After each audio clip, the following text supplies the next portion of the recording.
আমাকে আবার অনেকে স্টাম্প দেবে, বুঝতে পারছেন না? এখন স্টাম্প দিচ্ছে কি বলেন দেখেন, কি স্টাম্প দিচ্ছে?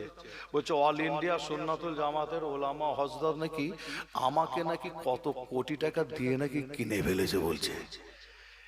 কি বিপদ বলেন দেখেন, বিপদ মানে কঠিন বিপদ, তাই তো নাকি? এত কোটি কোটি টাকা দিয়েছে, আমি এখনো 60,000 65,000 টাকা দামের অল্টো গাড়িলে আমাকে ঘুরতে হচ্ছে, বুঝতে পারছেন না? কি বোঝা যাচ্ছে না? যে যার জ্বালা সেই বোঝে, কি বুঝে, বুঝতে পারছেন না? হ্যাঁ, এত কোটি কোটি টাকা দিয়েছে, 60-65,000 টাকার অল্টো গাড়িলে আমি মনে হয় 7 বছর না 8 বছর ঘুরছি। তবে দোয়া চান, আপনাদের কাছে দোয়া চাই, কেন ছোট গাড়ি তো, ছোট গাড়ি দুটো করে জলসা অসুবিধা হয় না? অসুবিধা হয় তো নাকি? বসে থাকা চালানো অসুবিধা হয়। দোয়া চাই যে আপনারা দোয়া করুন যেন একটা কিনতে পারি, তাই তো নাকি? আর যদি আপনার ডিমান্ড যদি করতাম, চুক্তি করতাম, কি ডিমান্ড? এত লাগবে, কত? 50,000, তাই তো নাকি? 40,000 যদি ডিমান্ড করতাম, ও তো তাহলে মোটামুটি 1-1.5 মাসের মধ্যেই জলসা করে কিনে ফেলতাম একটা স্করপিও, তাই তো নাকি? হ্যাঁ, 1-1.5 মাস করলেই মোটামুটি হয়ে যেত। যে তবে আপনাদের ছোট ভাই ছেলে হিসাবে এখানে বলে যায়, দাদা হুজুরের ওসিয়াতনামায় পরিষ্কার লেখা আছে, কন্ট্যাক্ট করে চুক্তি করে ধার্য করে জলসা মাহফিল করা যাবে না। আবার এটাও লেখা আছে, ইশারা ইঙ্গিত দিতে পারবে না। যে ওসিয়াতনামা বলছে খুব মানি, দাদা হুজুর মানি, টাকার জায়গায় দাদা হুজুরকে আমি মানি না, তাই তো নাকি? তারা দেখবেন বলছে সব মানি, আর টাকার জায়গায় না।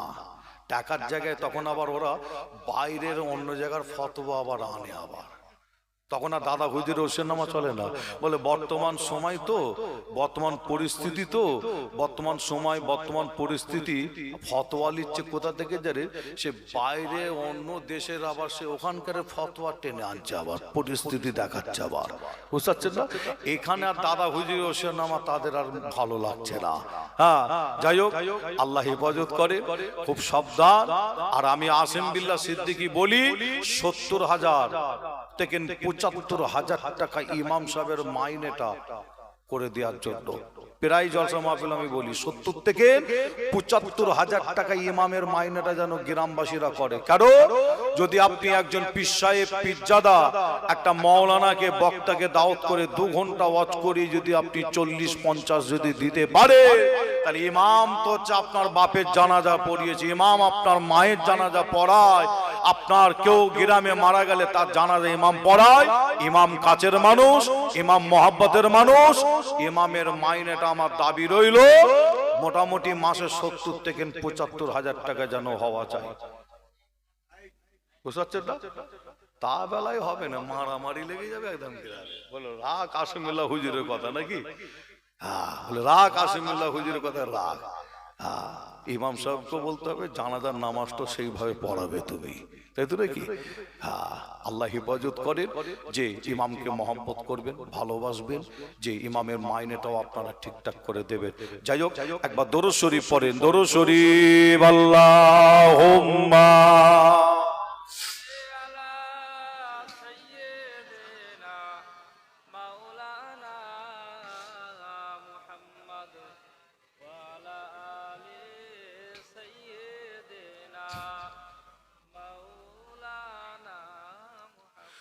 নবীর রওজা শরীফ দেখে মন ভরে যায়, দিদার দাও গো শাহে মদিনা, দিদার দাও গো শাহে মদিনা। জোরে হবে না সুবহানাল্লাহ? আরো জোরে হবে না? এই গজলটা গাইতে গাইতে এতটা দূর চলে এলাম, তাই তো নাকি? মুফতি সাহেব হুজুরের আসার সময় হয়ে গেছে। যে মুফতি সাহেব হুজুর আসবেন মনে হয় অন্য জলসাতে করে আসবে না ডাইরেক্ট? ও যাই হোক, আপনার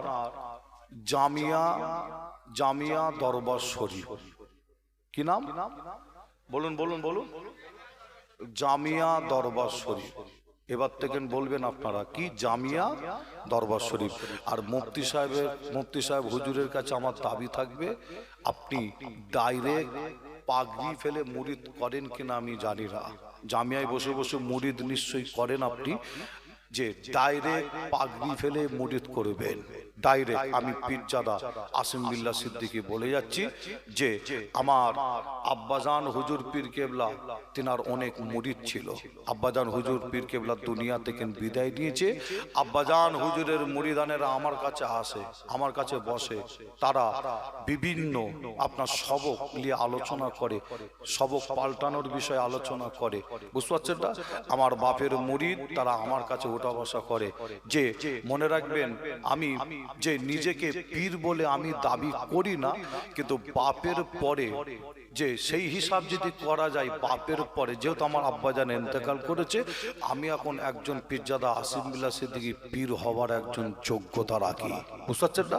পীর হওয়ার একজন যোগ্যতা রাখি। যে মনে রাখবেন, ফুরফুরা দরবার শরীফে আরো অনেক চাচাজান হুজুর দুনিয়া থেকে বিদায় নিয়েছে, যে তিনার সেই সমস্ত চাচাজান হুজুরের মুরিদানেরা তিনার বড় ছেলের কাছে ওঠা বসা করে, বিভিন্ন বিষয়ে আলোচনা করে, সবক তারা চেঞ্জ করে, যে তিনারাও পীর বলে দাবি করে। কিন্তু আমি আসিম বিল্লাহ সিদ্দিকী পীর বলে আমি এখন দাবি করি না। তবে আমার কাছে অনেকে আসেন যে তবে আমি একজন যে পীর, আসিম বিল্লাহ সিদ্দিকী আমি একজন পীর, আমার এই যোগ্যতা আল্লাহ কারে আছে, এতটুকু আপনাদের বলে গেলাম।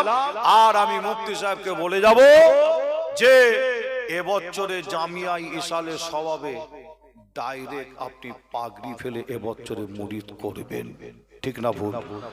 ঠিক না ভুল?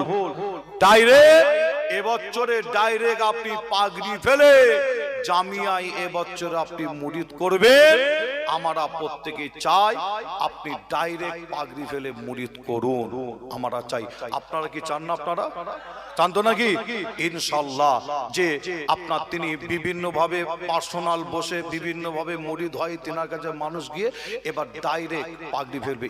বলুন ইনশাআল্লাহ, আরো জোরে বলুন ইনশাআল্লাহ। আমাদের মুফতি সাহেব হুজুর আসছে, একটু সম্মানের সাথে কি করতে হয়, সম্মানের সাথে কি করতে হয়, কি করতে হয়? যে একজন মালখোর পীরজাদাকে যদি দেখে দাঁড়ায় মানুষ, জেনাখোর পীরজাদাকে দেখে দাঁড়ায় যদি মানুষ, যে একজন আপনার একজন চিটিং বা জোচ্চোরকে দেখে যদি পীরজাদাকে দেখে যদি মানুষ দাঁড়ায়, মুফতি সাহেব হুজুর এসেছেন যিনি আলেমদের উস্তাদ, যে সকলে একটু উঠে দাঁড়ান, সকলে একটু তাকবীর দেন, নারে তাকবীর, নারে তাকবীর, নারে